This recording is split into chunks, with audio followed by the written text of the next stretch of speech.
দেখলে অতীতের কথা মনে পড়ে যাবে। কি যে করি, আর হুট করে যদি স্বামীর অধিকার খাটায়। ইরা কথাগুলো ভাবতে লাগলো, আর এইদিকে ঈশান মন খারাপ করে রাস্তা দিয়ে হেঁটে যেতে লাগলো আর মনে মনে ভাবতে লাগলো, উনি হয়তো অতীতের ব্যাপার নিয়ে আমার উপর রেগে আছে। উফ, আগে জানলে কখনোই যেতাম না। আবার অন্য জায়গায় ইন্টারভিউ দিতে হবে। ধুর, ভালো লাগে না, কি যে করি। ঈশান আনমনে হাঁটতে লাগলো। রাস্তার এক দোকানে বসে কলা পাউরুটি কিনে আনমনে খেতে লাগলো। ওইখান দিয়ে ইরা বাসে যাওয়ার সময় জ্যাম পড়লে ডানের দিকে তাকালে ঈশানকে দেখতে লাগলো। জ্যাম ছেড়ে দিলে ইরা চলে গেল। এদিকে ঈশানের খাওয়া শেষ, বস্তিতে চলে গেল।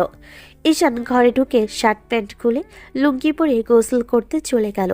গোসল করে এসে রান্না বসিয়ে দিল। রাতে ঈশানের বন্ধু আবির আসলো। ঈশানকে দেখে বলল, কি রে, তোর ইন্টারভিউ কেমন হইল? হবে না রে, আর একটা ইন্টারভিউ দিতে হবে। আচ্ছা, চিন্তা করিস না, একটা না একটা ব্যবস্থা হবে। আচ্ছা। কাকির সাথে কথা বলছস? হ্যাঁ, আচ্ছা থাক, ঘুম পাচ্ছে, ঘুমাবো। খেয়ে নিস। তুই খাইয়েছিস? খাবো না, ক্ষুধা নাই। খেয়ে নে, চল, এত চিন্তা করিস না তো। না, খাবো না। ঈশান ঘুরে শুয়ে পড়ল। সকালে ঘুম ভাঙতেই ঈশান ফোন হাতে নিয়ে চমকে গেল। ঈশান খুশিতে আবিরকে ডাকতে লাগলো। এ আবির ওঠ, এই দেখ আমাকে ইমেল করছে কোম্পানি থেকে। ঈশানের কথা শুনে আবির ঘুমো ঘুমো চোখে তাকিয়ে ওর চোখ ছানা বড়া হয়ে গেল।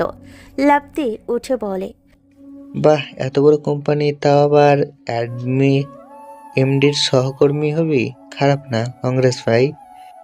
ধন্যবাদ। আগামীকালকে দেখা করতে বলছে। আচ্ছা যাস, এখন আমাকে শান্তিতে ঘুমাতে দে। আবির ঘুমিয়ে গেল। ঈশান উঠে ফ্রেশ হয়ে রান্না বসিয়ে দিল।